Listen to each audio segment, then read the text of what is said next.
A family who immigrated to the United States during the Biden administration is now living in fear as political debates around immigration intensify. They say recent rhetoric and policy shifts have made them feel less safe and more uncertain about their future. Our DC Bureau reporter David Lascano brings us a special report to take a closer look at their situation.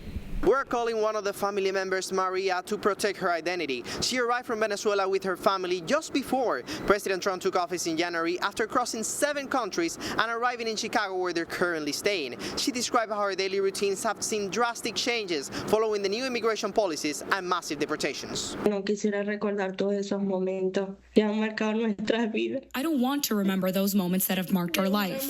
God brought us here, and He is the one that is going to decide whether we stay or not. But I would not wish to go back to my country. She says that her family came to the United States after being persecuted back in Venezuela for speaking against the government, and that they wanted a better future for her 2 children, currently in middle school. She mentioned how she feels that her family's safety has worsened with the Trump administration. With the Biden administration, we did feel welcome, but with this new administration, I live in fear. To the millions of illegal aliens that Joe Biden's releasing our country in violation of federal law, you better start packing now. It's risky to be in public spaces with the kids. We only go out when it's needed. School, work, and straight home.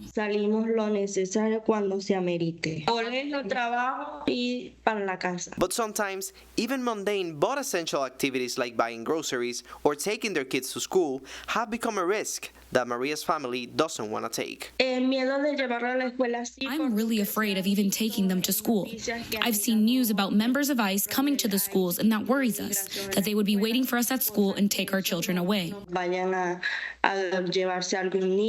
She adds that this has created a lot of anxiety for her children, who fear that they will be separated from their parents. My little girl is very nervous. When she sees the police, she starts having panic attacks, and I tell her, calm down, because then it raises suspicion. With 4 mouths to feed, trying to stay afloat becomes a great struggle. Maria's husband was recently let go from his construction job and now leaves home each day in search of any work that can help put food on the table. But for her, the job hunt has become increasingly harder. When I started applying, everything was simpler. I wasn't afraid of showing up somewhere to get a job.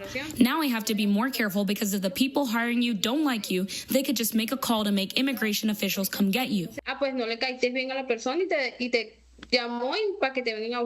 Many immigrant families like this one are left with no room to breathe, as policies like expedited removals, expanded detention, and limited access to legal protections continue to tighten the grip. Abel Nunez, the executive director of Central American Research Center in Washington, D.C., says that he's concerned about the future of the families and individuals who have relied on organizations such as his. For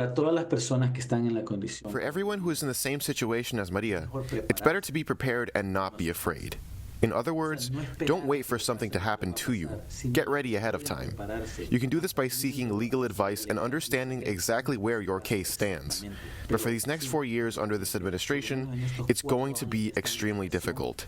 Families will be separated, families will be deported, and families will be exploited. The future of Maria's family, along with their 2 kids, remains uncertain, but they told me that they plan to take every precaution to stay safe and under the radar, since they feel that going back to Venezuela, it's not an option. Reporting from Washington, D.C. for Caplin News, I'm David Lascano.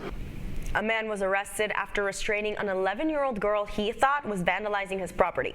Marius Mutu tackled and pinned down a girl because someone had been egging his house over the last several days, and he believed she was the culprit. Mutu was released by officers, and the girl remains unharmed.